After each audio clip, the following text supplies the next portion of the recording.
దానికన్నా ముందు ఈ 9వ రూమ్ ఇక్కడ చూడవచ్చు. అచ్చమ్మ ధ్యానం చేస్తున్నప్పుడు ఇటు 10వ రూమ్కు దారి ఇటువైపు.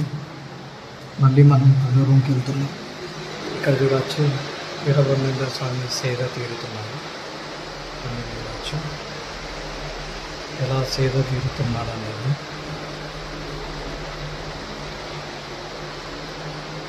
మళ్ళీ ఇక్కడ నుంచి 11వ రూమ్కు దారి. ఇక్కడ చూడవచ్చు 12వ రూమ్లో ప్రతి కథ అనేది క్లియర్గా మెన్షన్ చేశారు, ఎందుకు ఏంటి అని చూడవచ్చు. కృష్ణదేవుని నాభలో నుంచి బ్రహ్మదేవుడు. ఇక్కడ నవాబు ఎలా పరీక్షించారు అనేది స్టోరీ కూడా మెన్షన్ చేశారు. తను ఇచ్చిన మాంసాన్ని ఎలా ఫలాలుగా మార్చారు అనేది.